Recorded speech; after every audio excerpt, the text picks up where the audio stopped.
इस एडवेंचरस कहानी की शुरुआत होती है एंड्रयू नाम के एक आदमी को दिखाते हुए, और उसने जब अपनी आंखें खोली तो वो एक अलग ही डायमेंशन में पहुंच चुका था। दरअसल बात ये होती है कि एंड्रयू बहुत ही समय पहले मर चुका है, इसीलिए अब उसकी आत्मा को इस डायमेंशन में ट्रांसफर कर दिया गया जहां चारों तरफ अंधेरा होता है। एक तरीके से इस डायमेंशन को हेल भी कह सकते हैं। अब एंड्रयू बहुत ही ज्यादा डरते हुए धीरे धीरे आगे बढ़ रहा था, जिससे कि और भी कई सारी आत्माएं मिलती हैं। उन सभी आत्माओं को तो अलग अलग तरीके से टॉर्चर किया जा रहा था, जिससे कि उन्हें सजा मिल सके जो उन्होंने अपनी रियल लाइफ में किया है। एंड्रयू इन सारी चीजों से काफी ज्यादा डर रहा था, लेकिन फिर भी वो चलता ही जाता है। उसे तो ये कुछ समझता ही नहीं कि आखिर वो इस अनजान जगह पर आया कैसे। उसे तो अपने पास्ट लाइफ के बारे में कुछ भी नहीं याद आ रहा होता।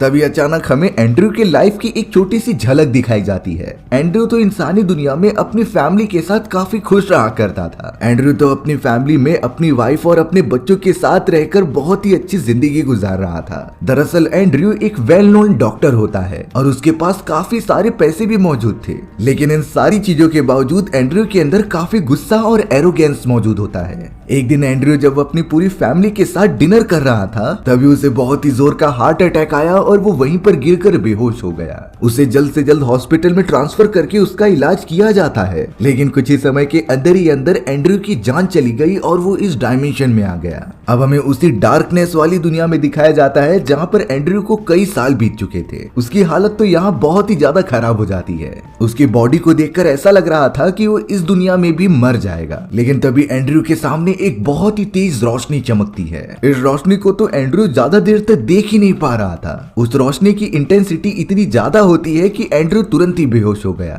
दरअसल एंड्रयू के सामने क्लेरेंस नाम का एक आदमी आ गया था, जो कि अच्छाई का रखवाला होता है। और अब एंड्रयू की हालत देखकर उसने अपने दो आदमियों को यहाँ पर बुलाया, जिनका नाम लिशियस और टोबियस होता है। क्लेरेंस ने अपने दोनों लोगों को कह दिया कि एंड्रयू को स्ट्रेचर पर लिटा दिया जाए और उसे ट्रांसफर करे एक दूसरी जगह पर। वो दोनों आदमी सेम टू सेम ऐसा ही करते हैं और एंड्रयू को लेकर जाने लगते हैं। अब थोड़ी ही देर में वो पूरी अंधकार वाली जगह कन्वर्ट हो जाती है एक रोशनदार वाली जगह में। ये तो एक अलग ही दुनिया थी, जहाँ पर हरे बड़े पेड़ के साथ साथ खुले आसमान भी मौजूद थे, जहाँ पर दिन बहुत ही अच्छा बन रहा था। वहीं क्लेरेंस, लूसियस और टोबियस किसी भी तरीके से एंड्रयू को उस जगह से लेकर एक बहुत ही बड़े हॉस्पिटल टाइप के चेंबर में लेकर आ जाते हैं। क्लेरेंस ने तो अपने जादू की मदद से एक दीवार के ऊपर हाथ रख के उसे ओपन कर दिया था, जिसके बाद वो तीनों एक ऐसे एंट्रेंस पर पहुंचते हैं जिसे देखकर लग रहा था कि ये हेवन है। अब यहाँ लिशियस क्लेरेंस से पूछने लगा कि हमें इसका क्या करना है, क्या हम एंड्रयू को चेंबर में लेकर चले जाएं? तब जाकर क्लेरेंस उन दोनों को बता रहा था कि तुम्हें एंड्रयू को रीजनरेशन चेंबर्स में लेकर चले जाना चाहिए। ये वहाँ पर बहुत ही अच्छा बर्ताव करेगा और इसका बिहेवियर चेंज हो चुका है। अब यहाँ क्लेरेंस के आदेश देने के बाद लूसियस और टोबियस चले जाते हैं एंड्रयू को लेकर उस बड़े से चेंबर में।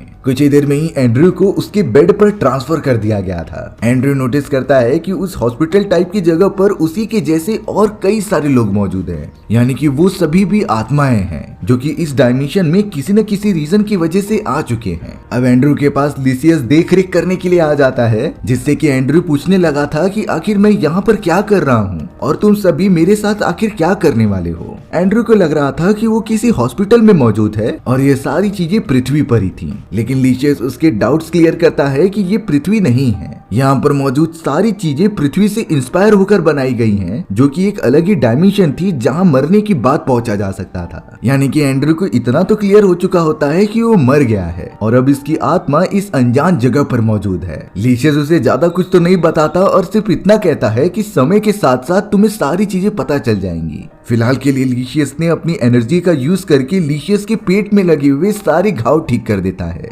थोड़ी ही देर के अंदर एंड्रयू एकदम से नॉर्मल हो चुका था, जिसके बाद लिशियस खुश होकर कहता है कि तुम अब सारी चीजें खा पी सकते हो। यहाँ अब सोते समय आधी रात को एंड्रयू की नींद खुल गई और वो लगातार सूप पीने लगा, क्योंकि इतने समय बाद उसे भूख लग रही होती है। अब लिशियस जब वापस एंड्रयू के पास आता है, तब एंड्रयू कहने लगा कि मुझे क्लेरेंस नाम के उस आदमी से मिलना है। मुझे उनसे बात करनी थी अपने रीजनरेशन के बारे में में और जानना था कि आखिरकार मेरा इसमें कसूर क्या है। लेकिन लिशियस कहता है कि समय आने पर वो भी तुमसे मिल लेंगे। फिलहाल के लिए उसने एंड्रयू के मुंह के अंदर एक लिक्विड इंक्लूड कर दिया और एंड्रयू से कहने लगा कि इस लिक्विड को बाहर मत निकालना और साथ ही साथ इसे जितनी देर तक मुंह में रखोगे वही अच्छा है। ये चीजें कहकर लिशियस वहाँ से चला जाता है। दरअसल ये कोई स्पेशल लिक्विड नहीं था। दरअसल लिशियस चाहता था कि एंड्रयू एकदम शांत रहे और ये टेक्निक उसके लिए सबसे बेस्ट थी। सुबह होते ही एंड्रयू के पास लिशियस के साथ साथ क्लेरेंस भी आ जाते हैं। क्लेरेंस तो एंड्रयू के सामने आकर खड़े हो गए थे, जिनसे कि एंड्रयू काफी सारे क्वेश्चंस पूछता है।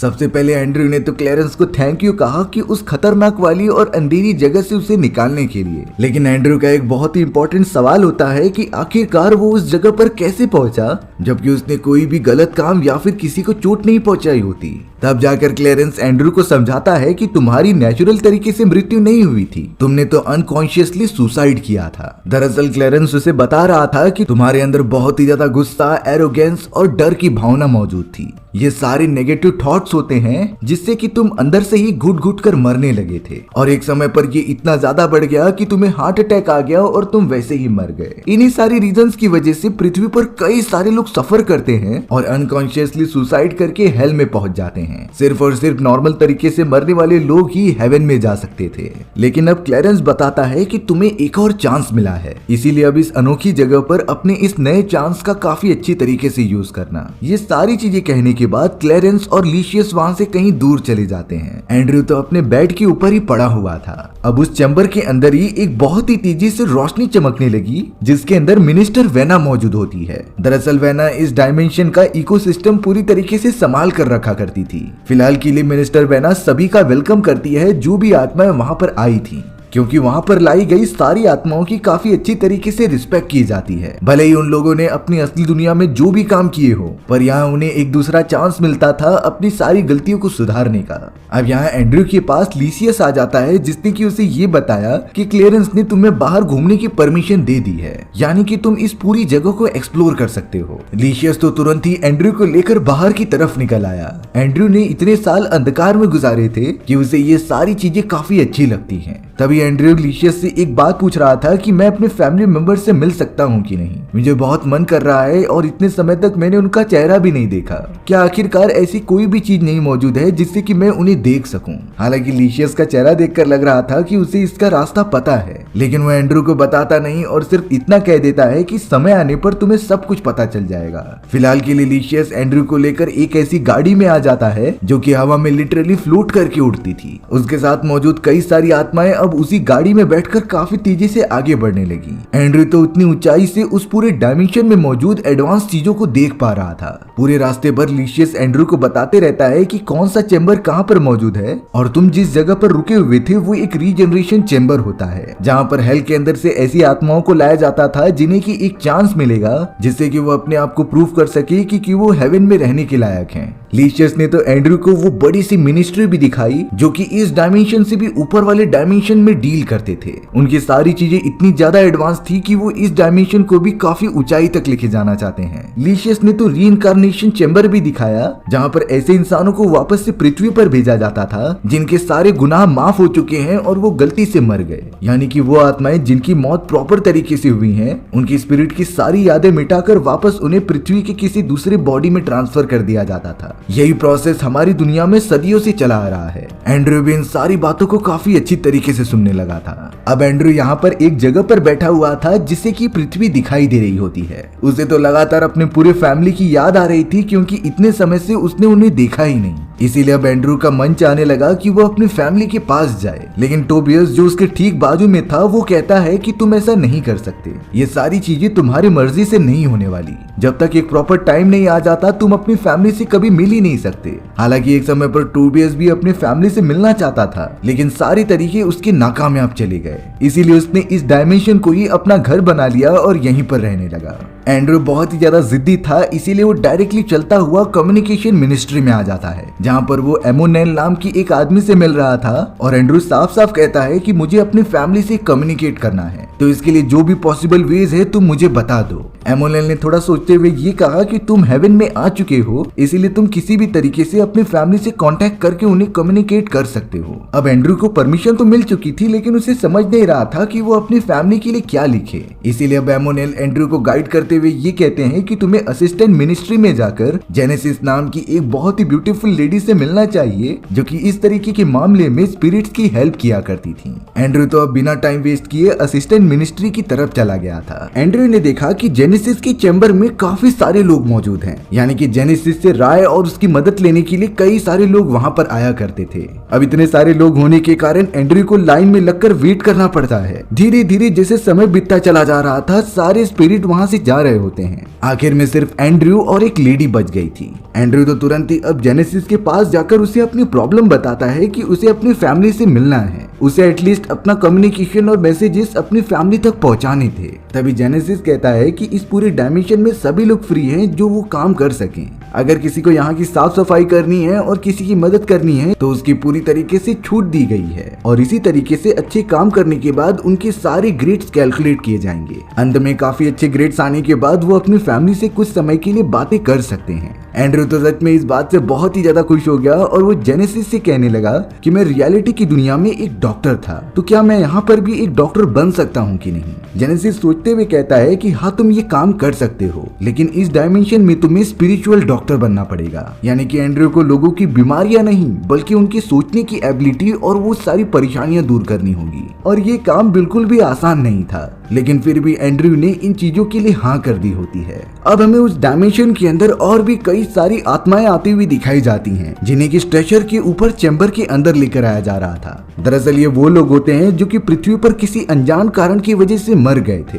और अब एंड्रयू की तरह ही उन्हें भी लाया जाता है उस बड़े से चैम्बर के अंदर। लेकिन उन सारे स्पिरिट्स में एंड्रयू की नीज भी होती है, जिसका नाम एलिस था। एलिस को भी बाकी लोगों के साथ जल्द से जल्द अंदर की तरफ लाया गया। एलिस से मिलने के लिए अब उसके अंकल एंड्रयू भी आ जाते हैं। एलिस की तबीयत पहले से काफी ज्यादा खराब हो चुकी थी, इसीलिए उसका इलाज किया जाने लगा। हालांकि अब मरने के बाद अपने अंकल को इस तरीके से देखकर एलिस काफी ज्यादा बुरा फील कर रही होती है। वो तो लिशियस से कहने लगी कि मुझे वापस पृथ्वी पर जाना है, अपनी बाकी बचे हुए फैमिली के पास। मेरा फियांसे मेरा वेट कर रहा होगा, जो मुझसे बहुत ज्यादा प्यार करता है। लेकिन लिशियस को पता था कि एलिस का कनेक्शन अब पूरी तरीके से पृथ्वी से टूट चुका है, इसीलिए उसने सिंपली एलिस को सोने की राय दी, जिसके बाद वो वहाँ से चला जाता है। अब थोड़ी ही देर में एंड्रयू वहाँ पर आ गया, जिससे कि एलिस की ये हालत बिल्कुल भी देखी नहीं जाती। वो तो अपने पृथ्वी पर सीखे गए तौर तरीकों का यूज करता है ताकि वो एलिस के बॉडी पेन को ठीक कर दे। लेकिन एंड्रयू को नहीं पता था कि उसकी सारी मेडिकल स्टडीज इस जगह पर काम नहीं करती। एंड्रयू की तो इन सारी चीजों से अब एलिस की तबीयत और भी ज्यादा खराब होने लगी, जिसके बाद उस जगह पर एक नर्स आई जो कि उन सभी स्पिरिट्स का ख्याल रखती थी। उसने कोई मेडिकल स्टडी नहीं की होती, बल्कि वो एलिस को एक अजीब तरीके की पावर से सुला देती है। एलिस काफी ज्यादा रिलैक्स फील कर रही थी और वो वहीं पर लेट गई।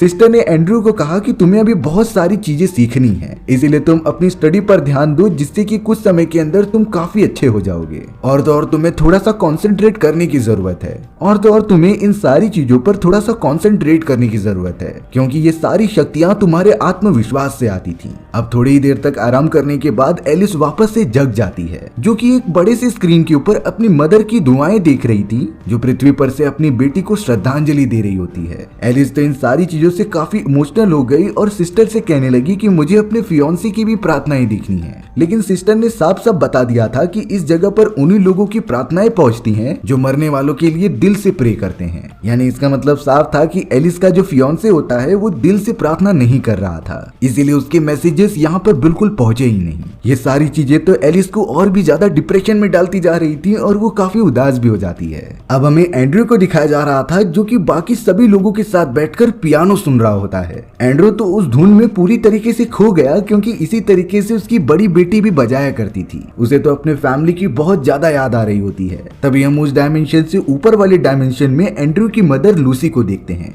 लेकिन उसकी स्पिरिट को आखिरकार परमिशन मिल जाती है अपने बेटे से मिलने के लिए। वो अपने बेटे एंड्रयू से मिलने के लिए काफी बेताब थी। लेकिन अब यहाँ पर एमोनेल एंड्रयू के पास आकर कहता है कि अगर तुम अपनी प्रॉब्लम गवर्नर को बताओगे होंगे तो शायद वो उसमें कुछ हेल्प कर सकते हैं। एंड्रयू को ये सही लग रहा था, इसीलिए वो डायरेक्टली गवर्नर के पास चला गया और उन्हें कहा कि मैं अपनी फैमिली से मिलना चाहता हूँ, इसके लिए चाहे मुझे कुछ भी करना पड़े मैं करूंगा। लेकिन अब इतना ज्यादा रिक्वेस्ट करने के बाद गवर्नर एंड्रयू की बात मान जाते हैं और उसकी मदर लूसी को यहाँ पर बुला लेते हैं। लूसी अब एंड्रयू के सामने आ चुकी थी। एंड्रयू इतना ज्यादा खुश हो जाता है कि वो सारी की सारी चीजें भुलाकर अपनी मदर के पास चला गया था। वो बहुत ही ज्यादा खुश होता है एक बार फिर से अपनी मदर को देखकर। दोनों साथ में बाहर की तरफ चले गए एक क्वालिटी टाइम स्पेंड करने के लिए। एंड्रयू तो अपनी मदर से पूछने लगा कि आखिर मेरे फादर मुझसे मिलने क्यों नहीं आए, क्या वो मुझसे प्यार नहीं करते। तभी लूसी ने बताया कि तुम्हारे फादर इस डायमेंशन में नहीं मौजूद हैं। दरअसल वो हेल और अंधकार की दुनिया में मौजूद थे। एंड्रयू यहाँ पर थोड़ा सा चौंक गया कि आखिरकार मेरे फादर ने ऐसा क्या कर दिया जिससे कि उन्हें इतनी बड़ी सजा मिली थी। पर लूसी साफ साफ कह रही थी कि मैं इनके कर्मों का हिसाब नहीं रखती, मेरे पास ये एबिलिटी नहीं है, इसीलिए मुझे इसके बारे में आइडिया भी नहीं था। लेकिन लूसी ने अपने बेटे एंड्रयू को एक बात समझाई कि तुम्हें इस जगह पर रहकर अच्छे काम करने हैं जिससे कि तुम रीइंकारनेट होकर वापस पृथ्वी पर चले जाओ।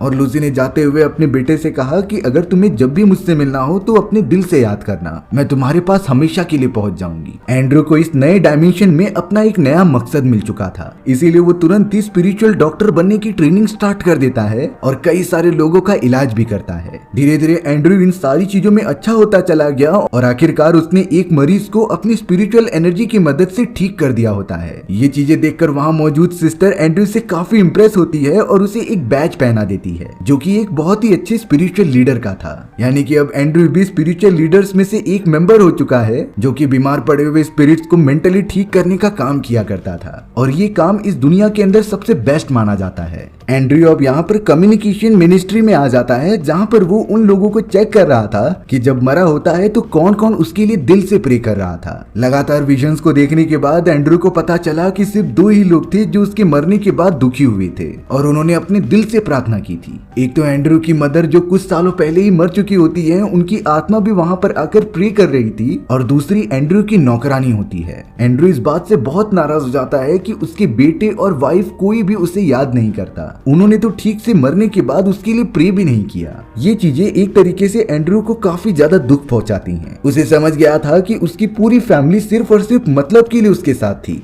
एक बार एंड्रयू के जाने के बाद उन्होंने उसके सारे प्रॉपर्टीज और सारे पेपर्स हड़प लिए। तब जाकर एंड्रयू को अपने लाइफ की सच्चाई पता चलती है। अब हमें यहाँ पर एलिस को दिखाया गया जिसे कि बिल्कुल मन नहीं लग रहा होता। वो समझ रही होती है कि ये सभी लोग मुझे पागल समझकर यहाँ पर बंद करके रखे हैं, इसीलिए वो तुरंत ही पृथ्वी पर जाकर अपने फियांसे के पास जाना चाहती थी। एलिस जब उस चैम्बर से बाहर निकलती है तो एंड्रयू ने उसे देख लिया था, इसीलिए वो भी उसके पीछे पीछे चला गया जो कि उसे वहां जाने से रोकता है, क्योंकि इस तरीके से डायरेक्टली पृथ्वी पर कोई भी नहीं जा सकता था। हम सभी को इस डायमेंशन में काफी अच्छे काम करने होते हैं जिससे कि हमें ग्रेड्स मिलते और एंड में ग्रेड्स के अकॉर्डिंग डिसाइड होगा कि हम पृथ्वी पर रीइंकारनेट होकर वापस जाएंगे भी कि नहीं। सबसे बड़ी बात, हमारे पुरानी लाइफ की यादें सब मिटा दी जाएंगी, तो तुम्हें वैसे भी कुछ याद नहीं रहने वाला अपनी पुरानी जिंदगी के बारे में। एलिस भी ये सुनकर एकदम चौंक जाती है और अब वो एकदम शांत हो गई थी। अब वहाँ के गवर्नर सभी को बता रहे थे कि पृथ्वी पर विश्व युद्ध चालू हो चुका है, यानी कि भारी मात्रा में लोग मारे जाएंगे और उनकी स्पिरिट इस जगह पर आएगी। इसलिए अब हम सभी को पूरी तरीके से तैयार रहना पड़ेगा उनकी देख रेख करने के लिए। थोड़े समय में होता भी कुछ ऐसा ही है, कई सारे लोग अब उस जगह पर टेलीपोर्ट होने लगे थे। घायल आत्माओं को तो स्पिरिचुअल डॉक्टर्स अपने पास बुलाते हैं उन्हें ट्रीटमेंट करने के लिए। इस विश्व युद्ध में काफी सारे लोगों की मौतें भी हो चुकी थी। अब एंड्रयू को खबर मिलती है कि उसकी नीस एलिस काफी ज्यादा घायल पड़ी हुई है, क्योंकि एलिस बहुत ही ज्यादा जिद्दी थी और वो यहाँ से पृथ्वी पर जाना चाहती थी। इसीलिए वो एक डायमेंशन से दूसरे डायमेंशन में कूद गई और पहुंच गई होती है उस डार्क एरिया वाले हेल में जहाँ सबसे पहले एंड्रयू मौजूद था। एंड्रयू किसी भी तरीके से एलिस को वापस उसी डायमेंशन में लेकर आता है और उसका इलाज करने लगता है। यहाँ पर एंड्रयू एलिस को बड़े अच्छी तरीके से समझा रहा था जैसा कि पहले लिशियस उसे समझाया करता था। एंड्रयू तो स्पिरिचुअल लीडर्स के इस काम में काफी माहिर हो चुका होता है, ये उसकी बातों से ही लग रहा था। उसने तो अपनी बातों से एलिस को पूरी तरीके से कंफर्टेबल कर दिया होता है। अब हमें यहाँ पता चला कि एलिस की मदर जिसका नाम लॉरा होता है, उसे काफी अच्छे काम करने के बाद अब रीइंकारनेशन चेंबर में जाने की इजाजत मिल गई थी, यानी क्योंकि लॉरा के ग्रेड्स इतने ज्यादा हो गए थे कि उसे अब इस पूरी जगह से निकलकर वापस पृथ्वी पर किसी दूसरी बॉडी में भेज दिया जाएगा, जिससे कि वो अपनी नई लाइफ की शुरुआत कर सकती थी।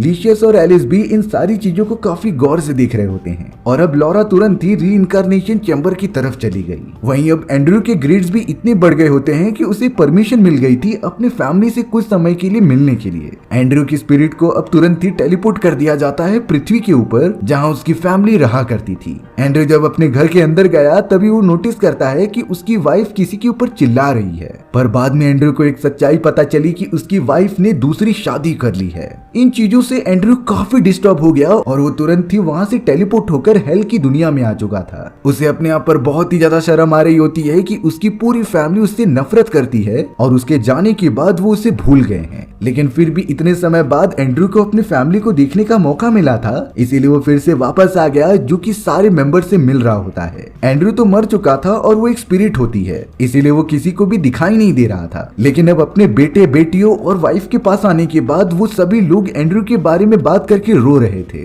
यानी कि भले ही उन सभी लोगों ने एंड्रयू के लिए दिल से दुआ नहीं मांगी थी, लेकिन वो अभी भी एंड्रयू को मिस करते थे और अपनी फैमिली का एक हिस्सा मानते थे। इन सारी चीजों ने एंड्रयू को काफी इमोशनल कर दिया और अब एंड्रयू अपने फैमिली वालों को उस गलती के लिए माफ कर देता है। उसने तो जाते जाते अपनी वाइफ के नए हस्बैंड को ठीक कर दिया अपनी स्पिरिचुअल एनर्जी की मदद से, जिससे कि उनकी फैमिली काफी अच्छी तरीके से ग्रो करे और खुश रहे। एंड्रयू जब वहां से जा रहा होता है तभी उसके घर की नौकरानी उसे देख पा रही थी, जो कि एंड्रयू का काफी अच्छी तरीके से वेलकम भी करती है। दरअसल ऐसा इसीलिए हो पा रहा था क्योंकि नौकरानी ने एंड्रयू के लिए दिल से प्रार्थनाएं की थी और दिल से प्रार्थना करने वाले लोगों को स्पिरिट जरूर दिखाई देते हैं। एंड्रयू तो अब सीधा टेलीपोर्ट होते हुए उसी डायमेंशन में आ चुका था। वहां का दरवाजा तो अपने आप ही ओपन हो जाता है, जिसके अंदर से गवर्नर और वहां मौजूद सारे हेड मेंबर्स होते हैं। वो तो एंड्रयू को देखकर काफी खुश हो गए थे और उसका बहुत ही अच्छी तरीके से वेलकम भी करते हैं अपने इस डायमेंशन में, क्योंकि एंड्रयू ने अपने पास्ट में जो भी सारी चीजें की थी और उसके मन में जितनी भी घृणा होती है अपनी फैमिली को लेकर, वो अब सब कुछ ठीक हो चुका होता है। इसीलिए वहां के गवर्नर्स ने डिसाइड किया कि एंड्रयू को उनके हेड मेंबर्स में से एक बना दिया जाए, जिससे कि वो आने वाले स्पिरिट्स को गाइड कर सके अपने रीइंकार्नेशन तक पहुंचने के लिए। हालांकि इस समय एंड्रयू के पास भी चांस होता है रीइंकार्नेट होने का, लेकिन अब उसे स्पिरिचुअल डॉक्टर बनकर लोगों की मदद करना काफी अच्छा लगने लगा था। साथ ही साथ उसे हेड मेंबर्स की नौकरी भी ऑफर हो गई थी, इसीलिए अब वो हमेशा हमेशा के लिए इसी डायमेंशन में रहने का डिसाइड करता है। एंड्रयू तो जल्द से जल्द सारे गवर्नर्स के साथ उस डायमेंशन के अंदर चला गया था, जिसके बाद हमारी ये एडवेंचरस कहानी यही खत्म हो जाती है। सो व्यूअर्स, आपको ये स्टोरी कैसी लगी कमेंट सेक्शन में बताना भूलना मत, और अगर आपको मेरा एक्सप्लेनेशन 1% भी अच्छा लगा होगा ना, तो वीडियो को लाइक एंड चैनल को सब्सक्राइब जरूर कर देना। मिलते हैं इसी तरीके की मजेदार वीडियोस में, तब तक के लिए बाय बाय।